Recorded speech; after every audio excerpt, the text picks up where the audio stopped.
Let's take a look at the discover step of the problem-solving model. The discover step, step 1, is all about identifying the problem. The discovery step is all about preparation, being open-minded to understand the problem and the possibilities before you. The human mind needs to sort data into categories in order to perceive it. This causes you to create borders to your thinking where none exist. Within these borders, there's often no solution. When you find yourself facing a dilemma or a dead end, it appears unsolvable from inside the walls. You may realize that something's not working, but you're not able to put your finger on it. Before you can solve a problem, you need to recognize the obstacles preventing you from reframing the borders that confine your thinking. Only when you manage your bias, build creative confidence, and empathize will you be able to be in the best position to identify the complex issues needing to be overcome. Our brain creates shortcuts to be more efficient, but these shortcuts can cause you to misunderstand or misjudge circumstances. As problem solvers, you need to recognize this bias and do something about it so that you can be more effective in your problem solving. Let's take a look at managing bias. Learn to adapt when your brain makes quick judgments. Bias happens when your brain makes quick judgments. Without knowing it, you'll jump to conclusions and fill in the blanks upon your past experiences. While there can be circumstances where these conclusions are correct, this is not always the case. You might assume that you have the answers, but you've misjudged the situation. Everyone has bias, and it's best for problem solvers to learn to manage it. Every second, our brains receive 11 million pieces of information. However, science shows us that our brain can only consciously process 40 pieces of information. So, you create shortcuts in your unconscious to quickly assess situations and act. This is called unconscious bias. The DIA model is easy to implement and helps us manage our bias. When faced with a problem, simply apply 3 actions.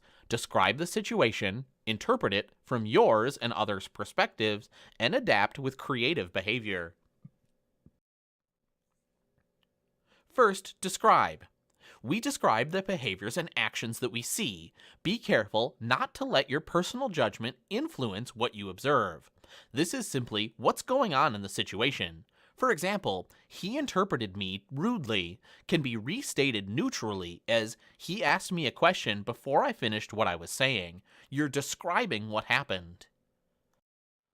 Interpret. Be aware of how you might interpret the situation differently from someone else. Try to interpret the behavior and actions from 2 perspectives. From a perspective of self-awareness, how do I see the situation? And from a perspective of others' understanding, how do others see the situation? Adapt. Once you feel you have a pretty good understanding of the behaviors and actions you've observed, begin to think through ways to navigate the situation. You'll get stuck in the interpret stage from time to time. You'll jump to assumptions. Then you'll need to backtrack to describe the facts. It's all part of the process, just simply move back to the description step. Next, build creative confidence. Creative confidence is all about the willingness to try and fail, but it takes practice. Being creative opens you up to new discoveries and helps you formulate more innovative possibilities.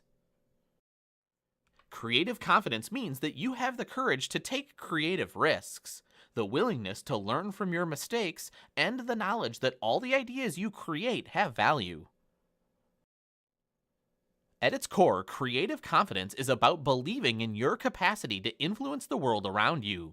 It's the conviction that you can achieve what you set out to do. Creative confidence will inspire you to make things, test them out, and get it wrong, and then keep working on it. Anyone can grow in this creative confidence if you just believe the truth. Creative learning and growth are possible. Take the time to encourage your creativity as you approach solving a problem. As you develop confidence to be creative yourself, you can then use that creativity to see the world from another person's perspective. Next, develop empathy. Empathy is the ability to take in the world from another person's perspective, put words to their feelings, and anticipate their unmet needs. Problem solving begins with empathy, understanding the unmet needs of people. Empathy is often understood as figuratively taking a walk in someone else's shoes. By seeing things from the perspective of those with the problem, you can start to see a clear picture of what's going wrong. Putting yourself in the other person's shoes, taking the time to really understand his or her point of view, whether you agree with it or not, is what empathy is all about. When you get curious about real people, you spark fresh thinking on how to make their world better. Here are 3 things to consider when observing others. Look for adaptations. Adaptations are hacks or workarounds that people come up with to make something work better for themselves. What does the adaptation tell you about their needs? Look for body language. People smile when they're delighted and slouch when they're tired or detached. Interpreting people's nonverbal language is an easy way to gauge their needs and better understand them. Look for patterns. Pay attention when people repeat stories or actions. You might uncover themes or routines, both of which can point to underlying needs or values. Then you can follow up with why. When gathering inspiration, you can use many approaches to explore needs, desires, and motivations of people. Observation is particularly effective when you immerse yourself in the environment where the complex issue originates. There, you can hear the voices of those impacted or experience the day how it actually unfolds. Managing bias, building creative confidence, and developing empathy ignite your ability to identify problems.